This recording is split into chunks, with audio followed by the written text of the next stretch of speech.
Өлкөдө үгүт өнөктүгү ортолоп калды. Жарыш кызыган сайын шайлоого аттанган 16 партиянын ортосунда татыктуу атаандаштык эмес, бирин-бири каралоо, кемчилигин чукуп чыгып элге көрсөтүү менен упай топтоо орун алды. Мындай аракеттердин арты бири-бирине кол көтөрүп мушташууга чейин жеткирүүдө. Ош облусунун Араван районундагы окуяда дал ушундай бийлигине жана акчасына чиренген эки партиянын тиреши катары мүнөздөлүп жатат. Ушундай эле окуя кечээ Нарын районунун Алыш айылында да кайталанган. Мекеним Кыргызстан партиясынын бир өкүлү Республика партиясынын координаторун сабап кеткени айтылууда. Жабырлануучунун кабыргасы сынганы маалым болду. Алтынбек менен Максат тойдо конокто болушкан.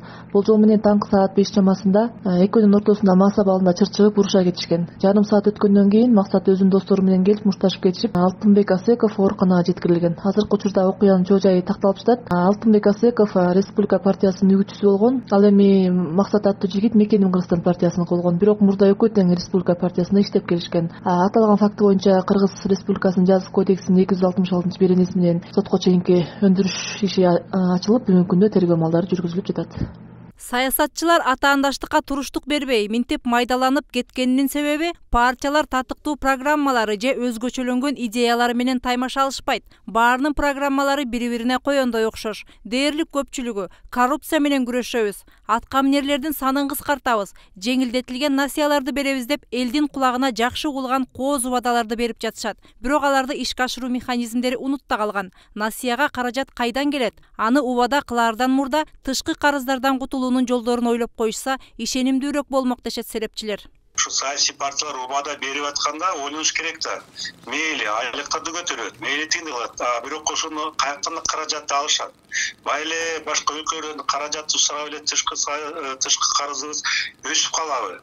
Ошо маселе болуп атат. Бизде мындай айтканда өзүбүз мындай чыгарган өндүрүштөр жок болуп атат. Ошону албетте ошол маселе кайсы жол менен чечилет? Ошонусу белгисиз болуп атат да. Партиялардын минтип куруу убадаларды берип жатканын эл деле жакшы түшүнүп калгандай. Кайсы саясий айланыстын катарында кимдер бар экени коомчулукка маалым болгондон бери партиялардын да, саясатчылардын да чыныгы жүздөрү белгилүү боло баштады. Андыктан добуштар акчага эле сатылып кетпесе, эл татыктуусун тандап алууга мүмкүнчүлүгү жете тургандай болуп калды. Элдин мындай маалымдуулугу талапкерлерге да жетип, айрымдар шайлоого катышуудан баш тартышууда. Кечээ эле Мекеним Кыргызстан партиясынан 7 аял талапкерликтен баш тартканы маалым болду.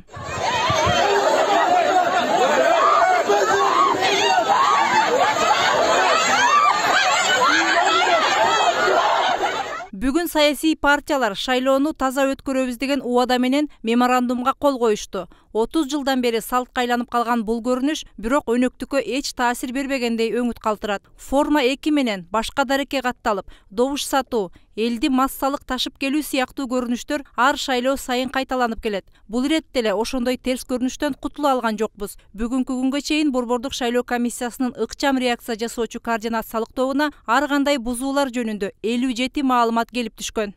По статье 192 это 57 маалыматтын ичинен 26-сы 192-берене шайлоочулардын добушун сатып алуу боюнча келип түшкөн. Шайлоо документтерин жасалмалоо боюнча 5 маалымат келип түшкөн. Ал эми жоруктар жана административдик ресурс колдонуу боюнча 21 маалымат келип түшкөн. Бардык маалыматтарды биз дароо укук коргоо органдарына жолдойбуз. Ички иштер министрлиги, башкы прокуратура, коопсуздук комитетинин өкүлдөрү 2 күндүн ичинде бизге жообун беришет. Мамлекет башчы да шайлоонун таза өтүшүнө кызыктар экенин байма-бай кайталап келет. Шайлоону таза, адилет өткөрүү үчүн президент тарабынан, мен тарабынан талап кылынчу мыйзамдын алкагандай милдеттеримди баарын аткардым.